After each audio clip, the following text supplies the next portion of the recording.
Welcome to AboutFACE Theatre presents 5 Questions With, and today's guest, Alex Lonati. Alex is a director, producer, and arts administrator based in Boston. She is the community events and programs manager for SpeakEasy Stage Company. And she's also president of the board of the Theatre Community Benevolent Fund, an organization that helps to provide emergency funding for artists in need.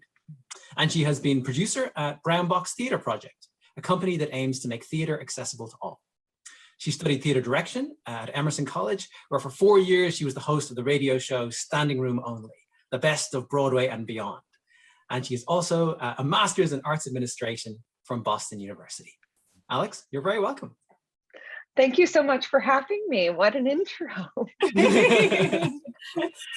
So Alex, can you tell us what play or experience first got you into theater? Well, I grew up with a theater mom, so theater was just sort of a part of my life from the get-go. I don't remember a time beforehand. I feel very lucky that the importance of the arts was sort of impressed upon me from day one, seeing plays, films, art. The first show I ever participated in was a community theater production of Lil Abner. I was 6 years old and was absolutely livid that I didn't get cast as the lead role. Very precocious child, but that sort of kicked it off. And I was an actor until college, when I realized that I had a lot more interest in being behind the scenes and looking at things from a broader scope, which led me to directing and producing. Excellent. Fantastic. Okay, Alex. Well, obviously, Little Abner is a huge influence on you. But I couldn't sing you a single song. It was really meaningful. But tell us, what's a great play that you love and why? Oh man, there are so many. So I tend to be drawn towards pieces that are a bit absurd, that mess with structure. I love non-linear narrative.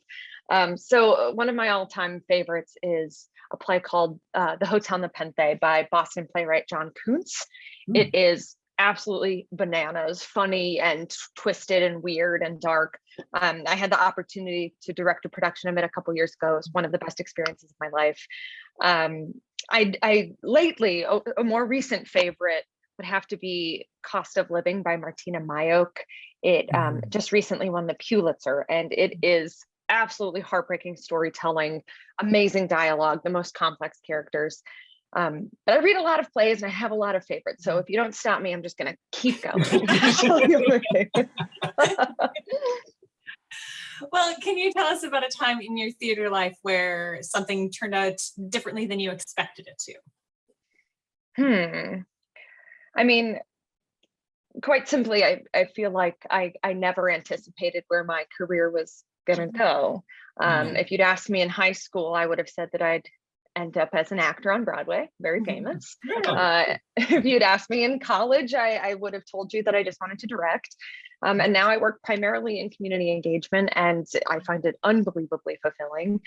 Every step of my journey, I've learned more about what it takes to make that meaningful art, to how many players there are, all the different skills and specialties. So I'm very happy now to be doing a little bit of everything, and surprised I'm here. That's great. I know, I love how the journey can surprise you and take you in ways you never anticipated. Yeah, definitely.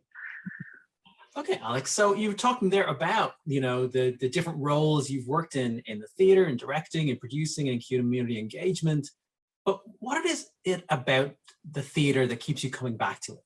What moves you? What excites you about theater? Oh my goodness. There's just really nothing like it, is there? I feel like, especially over the last 2 years, we have all realized how there's truly nothing that can replace it. I mean, there's so much value to film and books and TV, but there's truly nothing like being in the room, whether you are on stage, backstage, in the audience. You're just an essential part of like a very unique experience that will never happen again, or at least not exactly the same way. And that's just so magical.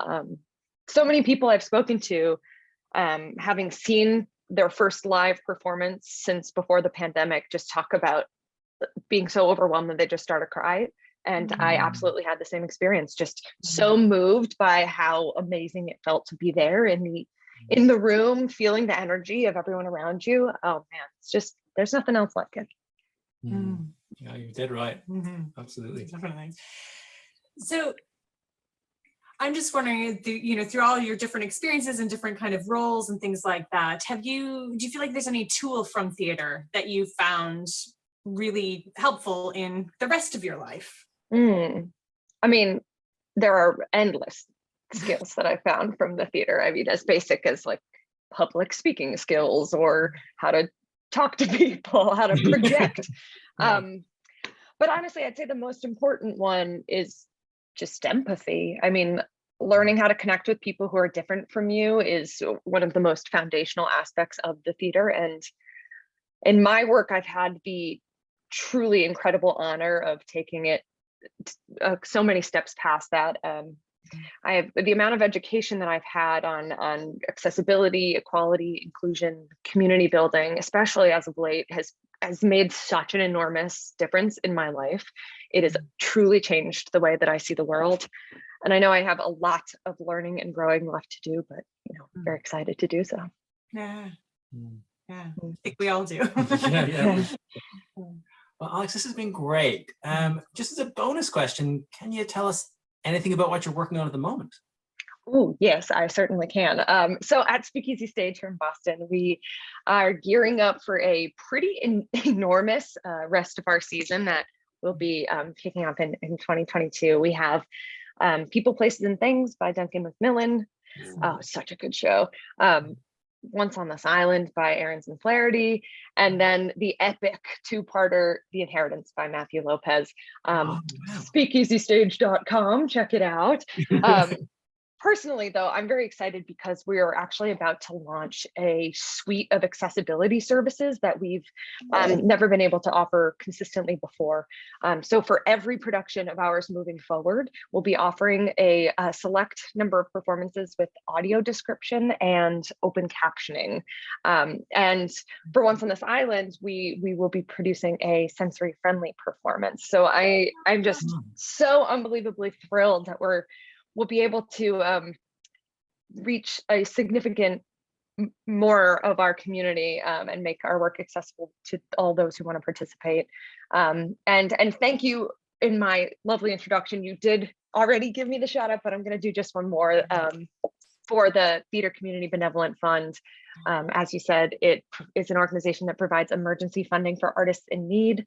So if you are watching this from the greater Boston area and you need some help, visit tcbf.org. Excellent. Amazing. You're doing amazing stuff, Alex. There's so many people you're helping with that. So thank it's you. really great. Thanks so much. Thank you. It's been lovely to talk to you both. Yeah, a joy. And thank you to the audience too for joining us. If you enjoyed the interview, please like below and follow AboutFACE and SpeakEasy and all the rest, and share, because we believe theater makes life better. See you next time on AboutFACE Theater presents 5 Questions With. If you've enjoyed this video, please subscribe to us on YouTube, like us on Facebook, and share. Thanks for watching.